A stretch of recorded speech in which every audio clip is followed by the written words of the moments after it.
जय श्री कृष्णा। राधे राधे दोस्तों, आप सभी का दिन शुभ और मंगलमय हो। आप सभी पर भगवान विष्णु की कृपा सदैव बनी रहे। आज की वीडियो में आप सुनेंगे माघ मास महात्म्य का अध्याय 8। पिछले वीडियो में आपने सुना था अध्याय 7। तो आपने अगर पिछले अध्याय नहीं सुने हैं तो आप उन अध्यायों को जाकर सुन सकते हैं।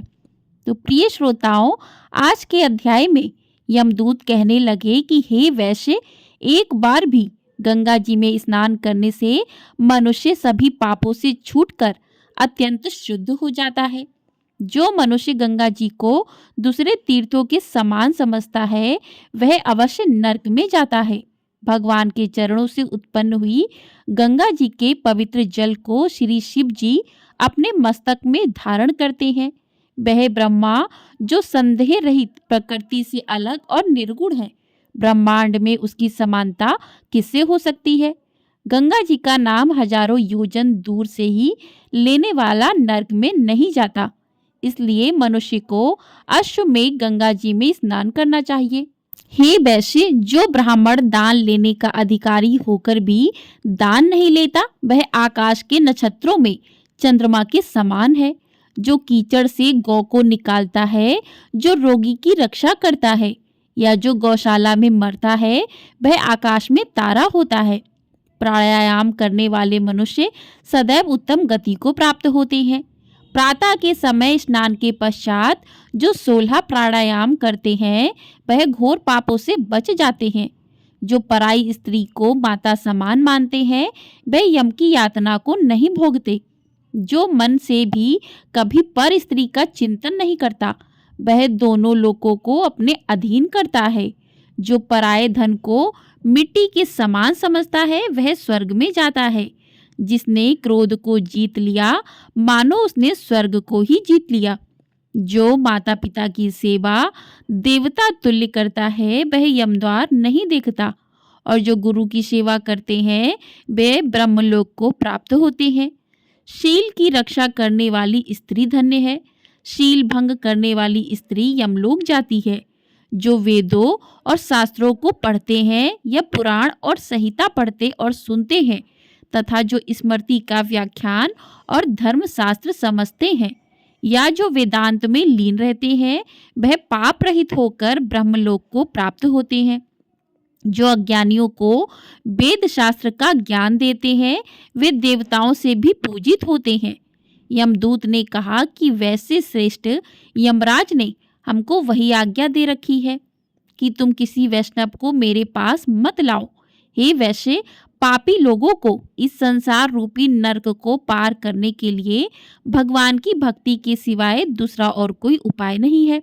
भगवान की भक्ति न करने वाले मनुष्य को चांडाल के समान समझना चाहिए। भगवान के भक्त अपने माता पिता दोनों के कुलों को ताड़ देते हैं और उनको नरक में नहीं रहने देते। और जो मनुष्य वैष्णव का भोजन करते हैं वे भी भगवान की कृपा से श्रेष्ठ गति को प्राप्त होते हैं। बुद्धिमान को सदैव वैष्णव का अन्न खाना चाहिए। इससे बुद्धि पवित्र होकर मनुष्य पाप नहीं करता। गोविंदाय नमः इस मंत्र का जाप करता हुआ जो मनुष्य मृत्यु को प्राप्त होता है वह परम धाम को प्राप्त होता है, इसमें कोई भी संदेह नहीं है। जो ओम नमः भगवते वासुदेवाय द्वादक्षर मंत्र या ओम नमो नारायणे अष्टाक्षर मंत्र का जाप करता है उसके ब्रह्म हत्या इत्यादि बड़े पाप भी नष्ट हो जाते हैं। बोलिए भगवान विष्णु की जय। तो इसी के साथ आज का अध्याय यहीं पर समाप्त हुआ। इसके आगे का वृत्तांत आप अगले अध्याय में सुनेंगे। प्रेम से बोलिए कृष्ण कन्हैया लाल की जय। तो प्रिय श्रोताओं, अब हम सुनेंगे वृंदावन से जुड़ी एक अद्भुत कथा। प्रिय श्रोताओं, वृंदावन में शोभा नाम की औरत जिसकी बहन वृंदावन में रहती थी, एक दिन वह उसको मिलने के लिए वृंदावन गई।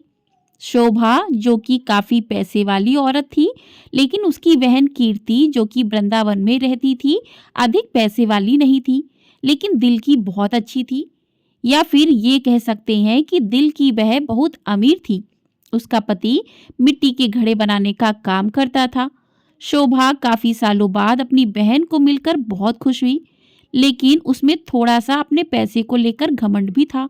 वो कीर्ति के घर हर छोटी बात पर उसकी चीजों में कमी निकालती रहती थी, लेकिन कीर्ति उसको कुछ ना कहकर बस यही कह देती थी कि जो बिहारी जी की इच्छा है।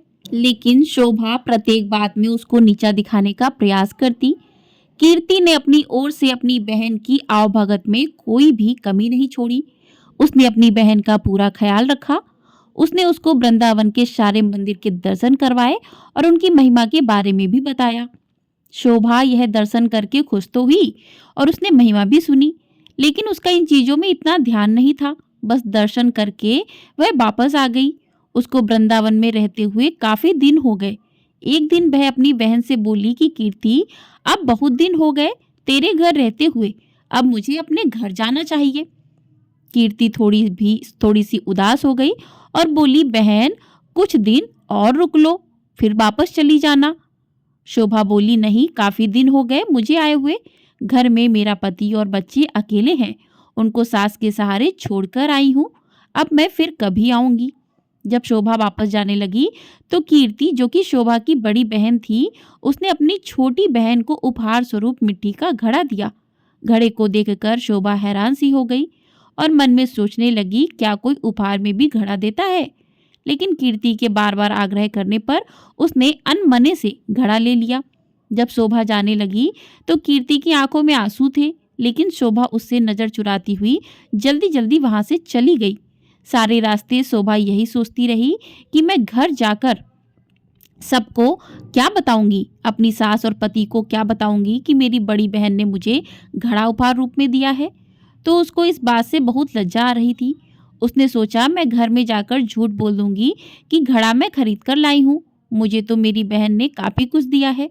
इस तरह सोचती सोचती वह घर पहुंची और उसने घर जाकर घड़ा अपनी रसोई के ऊपर रख दिया। उसको मन में बहुत ही गुस्सा आ रहा था कि मेरी बहन क्या इस लायक भी नहीं थी कि छोटी बहन को कुछ पैसे उपहार में दे सके। घड़ा सा पकड़ा दिया। अब उसको अपने घर लाए काफी दिन हो गए। गर्मियों के दिन थे, तभी उसके गांव में पानी की बहुत कठिनाई आने लगी। कुएं में, नदियों में पानी सूख गया। उसके गांव के लोग दूर दूर से पानी भरकर लाते थे। पैसे होने के बावजूद भी शोभा को पानी के लिए बहुत कठिनाई हो रही थी। एक दिन शोभा बहुत दूर जाकर उनसे पानी भर लाई थी।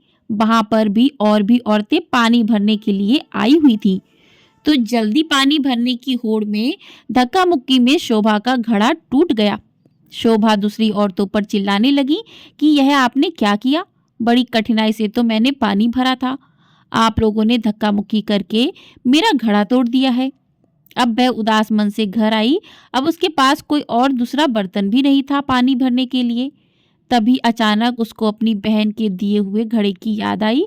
तो उसने रसोई के ऊपर से घड़ा उतारा और फिर चल पड़ी बड़ी दूर पानी भरने के लिए।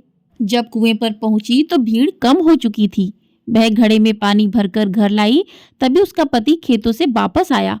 गर्मी अधिक होने के कारण वह गर्मी से बेहाल हो रहा था और आकर बोला, शोभा, क्या घर में पानी है? क्या एक गिलास पानी मिलेगा? शोभा ने कहा, हाँ, मैं अभी भर कर लाई हूँ। उसने उस घड़े में से एक गिलास पानी भरकर अपने पति को दिया। गले में से पानी उतरते ही उसका पति एकदम से उठ खड़ा हुआ और बोला, यह पानी तुम कहाँ से लाई हो? शोभा एकदम से डर गई कि शायद मुझसे कोई भूल हो गई है। उसने कहा, क्यों, क्या हुआ? उसके पति ने कहा, यह पानी नहीं, यह तो अमृत लग रहा है। इतना मीठा पानी तो आज तक मैंने नहीं पिया। यह तो कुएं का पानी लग ही नहीं रहा, ये तो लग रहा है किसी मंदिर का अमृत है। शोभा बोली, मैं तो कुएं से ही भर कर लाई हूँ, ये देखो घड़ा भरा हुआ है। उसके पति ने कहा, यह घड़ा तुम कहाँ से लाई थी? उसने कहा, जब मैं वृंदावन से वापस आ रही थी तो मेरी बहन ने मुझे दिया था। यह सुनकर उसका पति चुप हो गया। अब शोभा का पति बोला कि मैं थोड़ी देर के लिए बाहर जा रहा हूँ, तब तक तुम भोजन तैयार करो। शोभा ने उसे घड़े के जल से दाल चावल बनाए। घड़े के पानी से दाल चावल बनाने में उसकी सुगंध पूरे गांव में फैल गई। गांव के सभी लोग सोचने लगे कि आज गांव में कहाँ उत्सव है जो इतनी अच्छी खाने की सुगंध आ रही है। सब लोग एक एक करके उस सुगंध को सूंघते हुए शोभा के घर तक आ पहुंचे। साथ में उसका पति भी था। शोभा के पति ने आकर पूछा कि आज तुमने खाने में क्या बनाया है? शोभा ने कहा कि मैंने तो दाल चावल बनाए हैं। सब लोग हैरान हो गए कि दाल चावल की इतनी अच्छी सुगंध। सब लोग शोभा का मुंह देखने लगे कि आज तो हम भी तेरे घर से दाल चावल खाकर ही जाएंगे। उसने किसी को भी मना नहीं किया और थोड़ी थोड़ी दाल चावल सभी को दे दिए। दाल चावल खाकर सब लोग उसको कहने लगे, यह दाल चावल नहीं, ऐसा लग रहा है कि हम लोग अमृत चख रहे हैं। शोभा के पति ने कहा कि तुमने आज दाल चावल कैसे बनाए? उसने कहा कि मैंने तो यह घड़े के जल से ही दाल चावल बनाए हैं। शोभा का पति बोला, तेरी बहन ने तो बहुत अच्छा उपहार दिया है। अगले दिन जब शोभा घड़ा भरने के लिए जाने लगी तो उसने देखा घड़ा तो पहले से ही भरा हुआ है। उसका जल वैसे का वैसा ही है जितना वो कल लाई थी। उसने उसमें से खाना भी बनाया था, जल भी पिया था, लेकिन घड़ा फिर भी भरा का भरा था। शोभा एकदम से सन्न हो गई, ये कैसे हो गया? तभी अचानक से उसी दिन उसकी बहन कीर्ति उससे मिलने के लिए उसके घर आई। तो शोभा अपनी बहन को देखकर बहुत खुश हुई, उससे गले मिली और उसको भी पानी पिलाया। शोभा ने अपनी बहन को कहा कि दीदी, यह जो तूने मुझे घड़ा दिया था यह तो बहुत ही चमत्कारी घड़ा है। मैंने तो तुच्छ समझकर रसोई के ऊपर रख दिया था, लेकिन कल जब से इसमें जल भरा हुआ है तब से जल भरा हुआ ही है। इसका जल इतना मीठा है और इसके जल से मैंने दाल चावल बनाए जो कि अमृत के समान बने थे। उसकी बहन बोली, अरे ओ मेरी भोली बहन, क्या तू नहीं जानती? यह घड़ा ब्रज की रज यानी वृंदावन की माटी से बना है, जिस पर साक्षात किशोरी जी और ठाकुर जी के नंगे पांव चलते हैं। उसी रज से यह घड़ा बना है। यह घड़ा नहीं, साक्षात किशोरी जी और ठाकुर जी के चरण तुम्हारे घर पड़े हैं। किशोरी जी और ठाकुर जी का ही स्वरूप तुम्हारे घर आया है।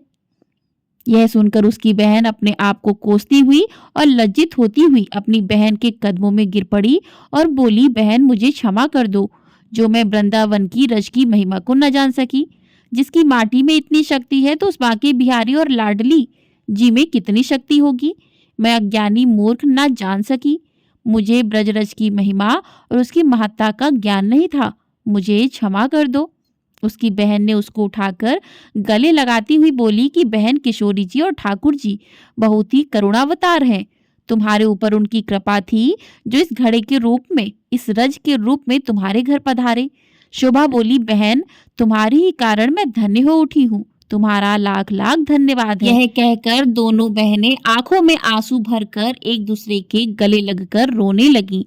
बोलिए बांके बिहारी लाल की जय, बोलिए किशोरी लाल की जय।